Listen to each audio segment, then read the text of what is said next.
Hey guys, I'm RozaldVane, and welcome back to another episode of the 25th Ward, the Silver Case, I think? The 25th Ward, the Silver Case. Yes, I think that's the title. For some reason, it's been so long since I last played this game. I do apologize for those who are actually invested in this series, and I just took a pause for this game in general, because I wanted to focus on finishing of the game, other titles of the games that I've been trying to get through at the very least, and this game took a hit for a little bit, so I had to take a break from it, especially with the fact that I needed to warm up my vocals, I guess, because sometimes I have to read voices or read different characters through different tones or different styling, so it usually sometimes take a toll in my throat sometimes here and there. So that's why I'm trying my best to come back into this a little bit now, since I've given myself sort of a month or so, or a couple of weeks of recording of other games to come back to this. And of course, on top of that, the recording software stuff that I've been using previously was altered or forced to change because of the fact that I had to switch things up. So obviously, I am trying my best to come back to it. So anyways, let's get into it. This is, in the last episode, we were basically still trying to figure out what the hell is inside this sort of box or something like that from one of the characters that is still not knowing about his past, and we're slowly reading through these emails about the one girl, Meru, that was the one who talked to the guy originally at the beginning of the game, or beginning of this branch of the story, which is Placebo, which is the branch. And I'm gonna continue reading her emails that she's sending to whoever it is, so we can get to know more about Meru and Miru and Miru, and I think there was one more. It's Mime and something else. I forget what it was. And then, of course, the person who took care of her, which is Kirumizawa, I think it was, or somebody else, or Kamui. I can't remember who it was. It was a K. I forget who it was. Anyways, Gyoji once told me that he was infatuated to the point... Oh, and the title is Darkness of Saint Piter. Not Peter, but Piter. Gyoji once told me that he was infatuated to the point of it almost being a sickness with the poor girls brought up in the shelter. I heard these words through the speakers on the monitor set up in my sparsely furnished room, connected to my desktop computer. I could see Gyoji's face through the monitor, and he looked somewhat exhausted. So I went and looked into them. As I came into contact with them, I found out that when provided with the opportunity to use it, the girls had immense talents that could be made to blossom. Sometimes, in order to do that, things would get dangerous, but that made it all the better for me. Does that mean you really were drawn to them sexually? I questioned Gyoji. The me in the monitor wasn't the real me, but Meru. I thought so. I think that might be my own sexual perversion. Even if they're from the shelter, I don't feel the same way about men. The girl who was plugged in system tried to make Meru smile, but at the time, I went against the system and expressed my own feelings. I sometimes felt like doing that. Does that mean that you loved me? That you love me? With that, Gyoji somewhat mysteriously narrowed his eyes and stared at Meru on the monitor, but his mouth formed an ever so slight smile. Yes, that's right, Meru. I love you. I thought that if that was the case, then anything was okay. Anything was okay. I had my physical body taken, but was given a heart in return. It was way better than before. For the first time in my life, I was aware that I was actually happy at the time.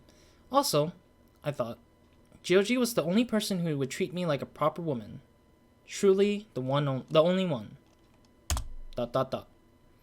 Yeah, so that was pretty much where it was at. I think a lot of the time, or I think that the story has taken a toll in pacing based on the email stuff, but don't know when it will ever end or when it will stop making me deal with some stuff, I guess. June 25th, huh? So you're a Cancer. We might make a good match. Okay, now to see if I could read the mail or not. No, because there's no other option besides a cell phone. I don't remember the password though. Oh, June 28th or something like that.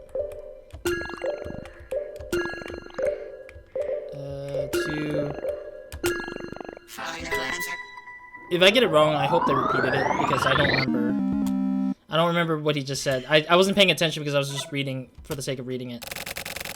Like I said, you're a Cancer, June 25th. Okay, so I misclicked on the last number, so it was 25th, not 28th. Come on, buddy. Okay, back to this. Password again. I was close, but just a number off, apparently. 2, and then 5th. Final answer. Yes. Cool. Alright, let's get this story moving.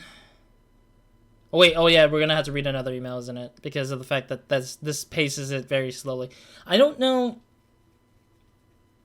Honestly, I don't feel like this kind of story, or in this kind of like episode of the branch of Placebo, is actually any beneficial. Like, I don't feel like it's beneficial to just keep pacing it slowly to build up whatever it is. But it doesn't, like, I can't seem to connect to it the way that it's being told, I guess. But, I don't know, maybe, hopefully, it will be worthwhile of some sort if we're doing this. But anyways, Soil of Dhaka. There was one man among my live chat clients who knew about all sorts of things and would share information with me. His name was Shoot. He knew that Miru and I were copies of Mailu. Okay, there we go. That's the word, the name of the third lady in the mix. And he seemed to know a lot about the strings of deaths in the tower high-rise. It happened one day after spending several weeks drinking tea and chatting with Mailu until dawn. During one of our live chats, I asked Shoot a question that had been on my mind for a while. All the people who've died were killed because of really stupid reasons, right? Huh? Well, yeah, pretty much. He answered me matter-of-factly. I, Meru, rested my chin on my tape in my hands and looked into the webcam and cutely tilted my head. So, they were killed because of stupid things like, for example, throwing out trash on the wrong day, right? What about it? So, at first it was thought to be organized crime perpetuated by the apartment landlords, wasn't it? That's good. Shoot replied with a smile. You're not exactly right, but you're not far off either. Your guess there sounds kind of ridiculous, but you're on the right track. It's funny. But it was actually done by people called the Regional Adjustment Bureau. Hey now, come on, that's dangerous. I never said that name, okay? I laughed. You're afraid of being adjusted yourself, right? Of course I am. He seemed a bit offended. That's fine. But what I don't understand is a more fundamental... Oh, wait. No, it might be her again. That's fine, but what I don't understand is a more fundamental point. That is, what is the point of killing off all those people? For such small and ridiculous reasons. Also, most of us residents don't even really think of much of it, you know? Do you really want to hear my opinion?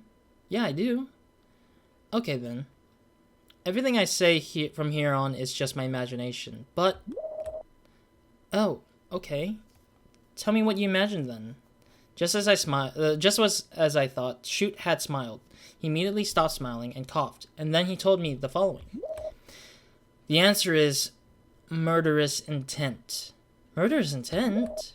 Basically, living in the 25th ward, you begin to want to kill people. Is that true? Yeah, it is. I don't really get it. What do you mean? If you live in the 25th ward, you should be feeling it too. I mean, if you're just a program, then I guess maybe you wouldn't feel it though. Then try explaining it in a way that even a program could understand. Okay. I mean, it's basically just what it sounds like. For example, if the person next door throws out trash on the wrong day, then we get pissed off about it. Like, really amazingly pissed. Why? Because they don't follow the rules. Shoot suddenly became really angry. There was a suspicious gleam in his eye. I guess this is him still. If it happened just once or twice, then I would understand. In fact, I could forgive it. but people can't just toss out their trash whenever they want every time. That kind of idiot should just die anyway, I think. But that's just, like, your opinion, though, right? It's just my opinion, but a really strong one. In fact, I feel like, why the hell does that guy keep on living anyway? Because we all follow the rules in life. Garbage needs to be thrown out on the day set aside for that. Everyone works really hard in order to keep these rules going. If there's a day when you just can't take out the trash, then sometimes you buck up and live with stinky garbage for 3 days or so. While trying not to puke, you know. Nobody can just ignore these rules and live however they feel like it. That's how a society works, isn't it? So you don't just sort of think they should die, you feel murderous intent towards them. Yeah, that's right. In the 25th ward, getting annoyed or irritated or getting pissed off that someone always leads to that. But, I mean, even so, I don't actually kill anyone, though, you know? Then it isn't murderous intent, is it? It is. Because one day, when the neighbors who keeps effing up the garbage ends up getting killed by someone, I'm like, oh, well, yeah, I guess someone protecting the 25th ward finally killed off that dickhead next door. I sure am grateful for that. Good job. Thanks. And I feel more at ease, like I feel much better when that happens. I feel like I wish I could have seen the dead neighbor's body and stuff too. More than the fear of myself getting killed next. That catharsis is way, way bigger. It's kind of catharsis? Yeah. To the point where you can feel the dopamine releasing in your brain. Then there's the game called Sudden Death. It's popular among the users at Quarter. Playing games like that to make it even more fun feels great. I keep saying the same thing, but this is all just my imagination. And to be honest, I love the Regional Adjustment Bureau. It's an absolute necessary organization. They take care of the dirty work for us. Those guys are the real public servants. Hey, I suddenly remembered something about Goddess. What is it? She's been throwing away combustible trash non-combustible trash. Like every time recently. Seriously? Seriously. She was keeping it a secret, but I know that she's been doing it this whole time. Shoot opened his eyes as if he was suddenly shocked. Meru's eyes moistened up. The real me was getting really excited, and as my body started shaking, I froze my gaze on the monitor. Means that Shoot found a new target, basically, so... That's not a good thing, though. Alright, displaying mail. Bingo. See? I'll check out this mail. Okay. And then back to the email again. Ah, god dang it. I don't want to go through these emails. I just want to see what's in the emails. Oh, wait, maybe those... Oh, maybe the emails we're reading currently are actually the emails he's reading through, and we're just pacing through each email by email because he's reading through them. While it's trying to build up to the point where he climactically opens up all those emails slowly, one by one, and reading through them as we are going through the parts of him trying to open it up. I guess that makes sense, but it's just... I guess the way it is like kind of weird a little bit, but I guess I have to get used to it. But yeah, anyways. Since starting to live as a girl who was plugged in, I, as in my previously separated body and mind, started to finally come together, but as Meru.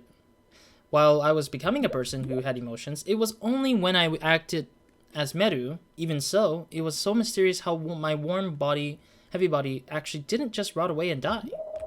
Conversely, I continued living like a hermit. I did keep myself healthy and full of nutrients, so I continued to gain weight.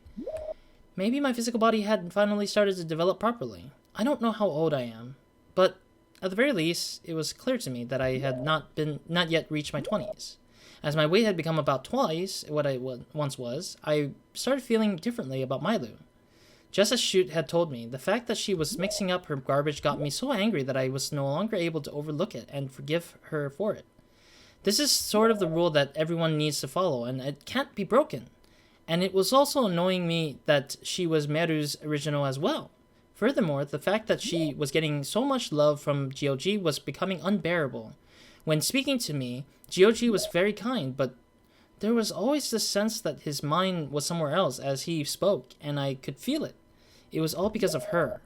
I thought it would be funny if Mailu were to be adjusted. I thought about what would happen afterwards. Miru should die too. She may be a program, and if so, she should be deleted. If that were to happen, only Miru would be left of the three. A total victory. But I felt that that was something different from murderous intent. It was a cooler emotion. Maybe it's because I'm different from the other people. It was something closer to curiosity, an interest in what would happen if Mailu died. I wonder how she would die when it actually happened. According to what I heard, the RA Biru used a strange weapon called a pin stick when carrying out their adjustments. Apparently, it was a long, hard, sharp pin that would stick a person from the back of their neck and reach all the way to their heart. And I imagined it in detail, like a long, thin penis protruding from Mailu's crotch. Now that's a weird imagery for sure. I imagined it in such detail that I actually sort of wanted to try drawing a picture of it. But the bad intentions that swelled up inside my heart never came to shape. And even then, I would meet with Mailu via the monitors several times a week, drinking tea and coffee, and sometimes alcohol, and talking with her. The way Mailu spoke was the same as it had been before, to the point where you couldn't even tell she was the sort of person who would mix up their garbage like that. Apparently, we've been making all sorts of predictions recently, Mailu asked me this while staring into the webcam, as if trying to see what sort of expression I had on my face, even though she knows that Meru is simply computer graphics. Just a little bit, I answered. It was the truth. I just talked about the random visions I happen to get sometimes. I wouldn't call them actual predictions.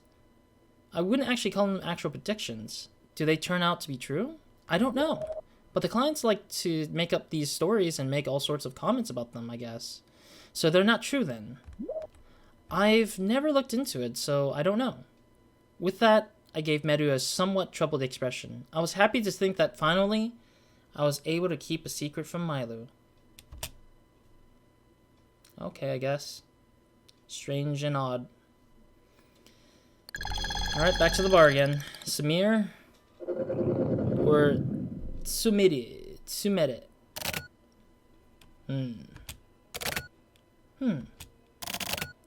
Crap. What's wrong? I shouldn't have shown you this mail. I feel like this isn't something I should be showing anyone. Sounds to me like you're getting careless. Yeah, you're right. Hey, about your special powers, does anything come to mind? Yeah, but I don't want to talk about it. It's a bit late for that, isn't it? Come on, just tell me. Well, it's probably that I can't talk to dead people. Dead people? I think I said can't. I think I read it as can't, when I think he said can talk to dead people. People who've just recently died. Also, maybe people who are about to die. Anyway, apparently I can communicate with people who like that. I see. Yeah. You know, that's probably not dead people, but they're residual thoughts. Huh? Really? You want some more whiskey? Oh, yeah. Okay, one more, I guess. I'll have one too. Why do I feel like this lady is like the real body of Meru? For some reason, I feel like that's the case. Anyways, Flowers of Astana. Mailu dies. On a moonless night, just before midnight, Turtle Guy appears and steals the password. Goddess looks up at the ceiling and suddenly stops breathing. Wait, that's a description of what happened in the first episode, the first episode of the Placebo Branch. The vision was amazingly clear, so I had just assumed that it was my own wishes and desires that I was imagining. As I was acting naughty with Shoot, I suddenly typed out those words, like I was some sort of automated writing program. But I just could not seem to figure out what the part about Turtle Guy appearing and stealing the password meant. Where did it come from? Did it mean something? I had no idea. A Turtle Guy stealing a password? That sentence sounds like a joke. And what exactly was Turtle Guy anyway? 3 days before the Moonless Night, hoping that Milo would somehow be killed, I contacted the Regional Adjustment Bureau anonymously. When I had that idea, I suddenly realized that all the people who had been adjusted so far were probably adjusted due to other residents reporting their habits too. Adjustment should be something that is contracted by residents. Using a customer who would talk about how he was able to get his hands on anything via net auction, I obtained an illegal number for a phone for which the owner's info had been deleted. I used this to make an anonymous call to the RA Bureau. I used my very own actual physical body to make the call. It was actually the first time ever in my life that I would use my own voice to speak to someone over the telephone. Maybe it was because of that, but I wasn't able to report her properly. As soon as they answered with, "Hello?" I suddenly froze up and had a ringing in my ears, and my mind went blank and I couldn't think of anything. I knew I had to use words and speak aloud, but I couldn't. I was only able to make a strange sound with my mouth, and so I almost immediately just gave up and hung up the phone. It was completely different from Meru's constantly smooth and cool communication skills when I wasn't plugged in. I was even more of a useless waste of meat than before. It was embarrassing. So I thought about what had happened. Now I was the one who most wanted to be able to believe Meru's predictions. I felt that Milo could only be killed on a moonless night, of course. The normal, rational part of me thought that was totally fine. If that were to happen, then I would simply continue to live the same sort of life I had been living up to that point. But that part of me that wanted her dead just would not go away. The image of her staring up at the ceiling with her mouth wide open, looking like a fool, stuck through, it was burned into my mind and wouldn't disappear. So Milo was the first character.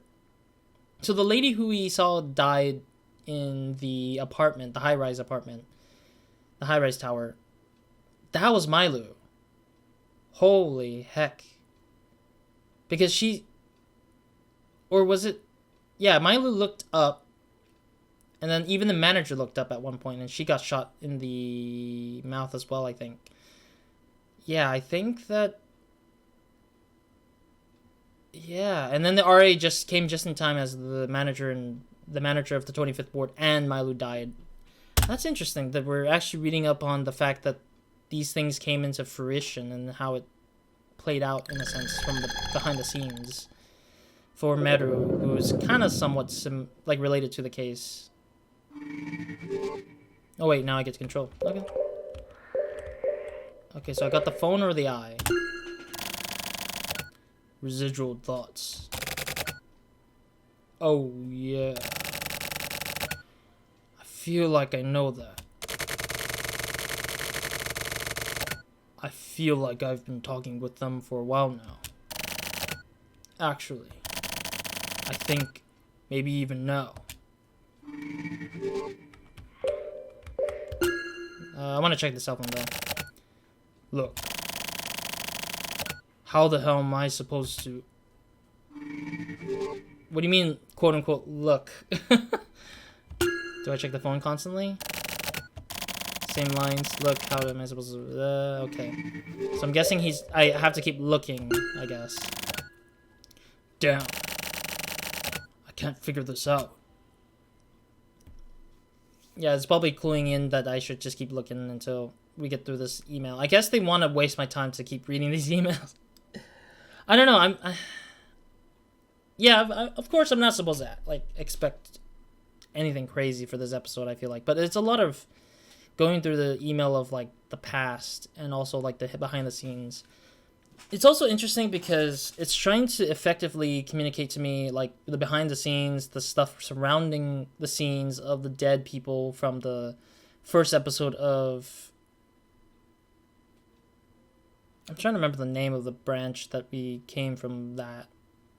The original main branch, that is. Not Placebo and not the other one on the left triangle. Like the front part of the triangle, I guess. I forget the name of what it's called. Because it's been a while since I last seen it. But yeah, overall, I just feel like telling the story around it is interesting, but I think that having each character being introduced to kind of give it a chance to explore depths of like certain characters or people involved in the case kind of makes it a little bit jarring that there's so much to it, but also like it's really cool that there's a lot to it. Like the story is exploring all corners almost of the whole case, but also like exploring the past, the history, the characters who were involved in the past case related to this case, and the people who are getting involved in this case, trying to create new actions and create new activities out of what they've done based on what Jabroni has done, what the RA Bureau has been doing, and like how this high-rise tower is like causing a lot of issues no matter what it is. It's really cool, but at the same time I feel like there's a lot of it that just becomes fluff or filler in some places, I think. But yet it kind of feels like it's meaningful in some degree to the story of some sort. But anyways, let's keep reading. I know there's a lot to read through in the email, and I think that time is almost nigh. So let's try to get this thing done at the very least, because I don't know if there will be another thing like this. Hopefully there isn't, but if it's like this slow, it's going to become harder for me to keep going. And I think this is why it's making it harder for me to keep playing it, because it's like the same old, and it's just more information that really isn't helping me progress, per se. It's only helping me understand the situation better, not progress the situation. But anyways, besides the point. Shells of Thinfu or Thinpu, I don't know which way you want to pronounce that. The night of the new moon, the air was thick and a chilly wind sometimes blew. That day I was unable to calm down from the time I got up in the morning. Then when the sun had come down and could suddenly say it was night, I found out that Turtle Guide had appeared. So the Turtle Guide appeared on Miru's channel at quarter and came into chat asking for the password for Goddess. I received a mail from Miru explaining all of this. Her mails were always extremely businesslike and formal. The mail entitled Suspicious User Report and his handle, ID, and IP address, and the entire chat log was also attached to the mail as a text file. As I was reading the chat log, someone called for me by messenger. I clicked on it to see it was Shoot, and he told me that just then, a stranger had called him at home and offered to give him info about Goddess. All of a sudden, Shoot was told to come to the clock tower at Area 7 of the tower high-rise in 10 minutes, but he didn't seem like he was going to go. He really hates meeting with people. Like me, he rarely sets foot outside of his apartment in the tower. Why does Shoot sound familiar, like a character-wise, that we've visited before? I just can't remember for some reason. I assumed that the person calling Shoot at his home phone was Turtle Guy. Which, maybe Shoot was the guy with the glasses who gave us the password. Yeah, he might have been that nerd that we literally talked to. I made a quick decision and asked Shoot to give me the number left in his incoming call history. I sent him a message saying, I can get to the clock tower in 5 minutes, so I'll go and take a peek at this guy as a joke. I'll report later, and left my room. Wait. Huh, that's strange. Didn't think that it took a turn where, like, where we would go to the clock tower and just look at the guy. It's kind of weird, though. So, yeah, all that happened in the first episode of Placebo, which is this branch. Which is interesting. What are you thinking about? That mail? Yeah. You know, I'm a bit concerned. Concerned? About what? They say that when you feel like you're being careless, it's good to sharpen a knife. Huh. Really? Yeah, a guy once stated was like that. There was a huge age difference. And you probably don't care, but... No. Tell me about it. It's nothing important. The proper way to sharpen a knife is actually pretty difficult. If you're interested, check it out online. you can find all sorts of ways to do it. Okay. Basically, the fact that it's difficult is sort of the point. Sharp as its point. It's hard to sharpen it properly, like for the amateur to give it a proper edge. But in order to get it sharp, you need to get a sharpening stone and just go to town with it. Apparently, it helps chip away at whatever's bothering you, too.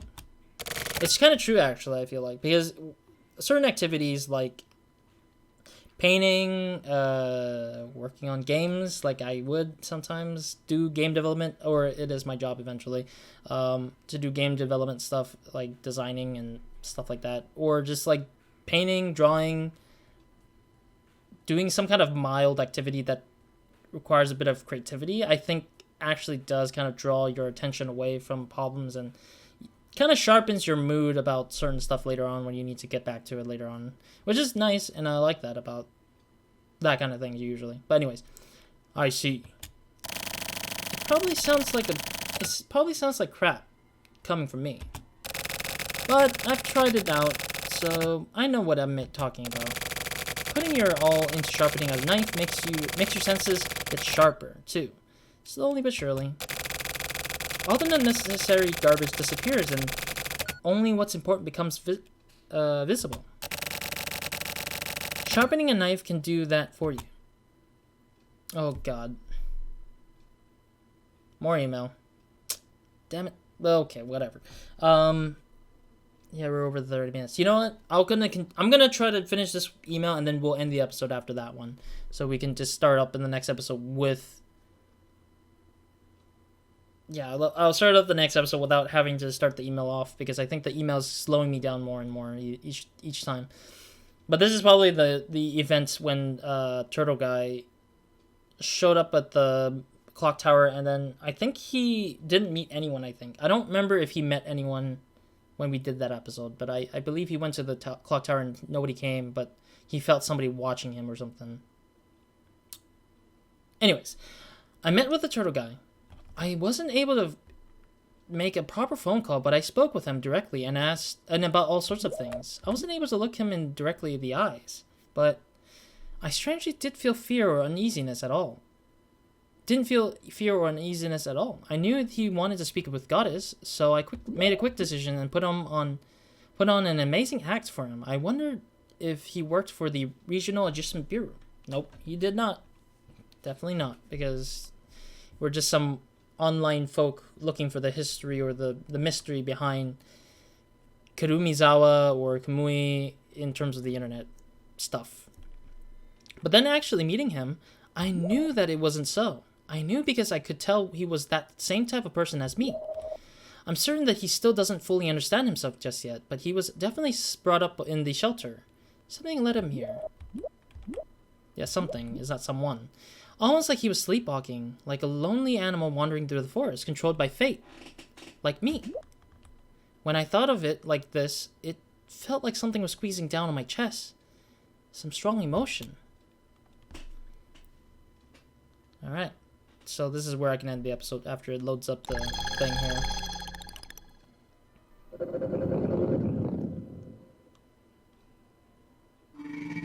Okay, cool. It's a thing where I get to control the stuff again. Okay, cool. Thank you guys for watching. Hope to see you guys in the next episode or Nobody Minds. Hope you guys have a great, amazing day, weekend, night, or whenever watching this. Yeah, it's kind of weird because I'm like, I went through 3 episodes of the same like idea constantly, and it's like, it's such a long freaking episode. Yagore is like such a weird episode so far. Still, I understand that it's still trying to build up the story behind Meru and Miru and Mailu and Turtle Guy, and like how the whole first episode, or was it the first episode? Maybe it was, yeah, I think it was the first episode, because episode 0 was like a background of the silver case thing. But the first episode of this game, or of this branch, was literally just re-explained again, but this time with whatever was happening in the background. So it explains why we didn't get to see someone at the clock tower, and we just got a phone call saying that the guy couldn't make it, or somebody couldn't make it, or something like that. So it was kind of interesting to see that it was being explained further, but again, it just feels like filler parts to it. I I am also still concerned or wondering when I will be able to finish this particular branch or the episode, so we can move on to the next episode or other episodes that might exist. But yeah, look out for more episodes of the 25th Ward. I'm gonna try my best to continue this because I want to actually finish this game, and kind of get through it already, because I think that this game isn't that far off from finishing, because I think there's like, we're in episode 3 of this branch of Placebo, and then the other one has been on episode 3 already for the longest time, and then of course the main branch, which is somewhere in the bottom, we clearly finished it with the credits rolling, but there's 2 more additional episodes on top of that, or 3 more episodes on top of it, so we would have to finish the Placebo stuff and the other one on the, I think it was Matchmaker. Yeah, I remember Matchmaker now.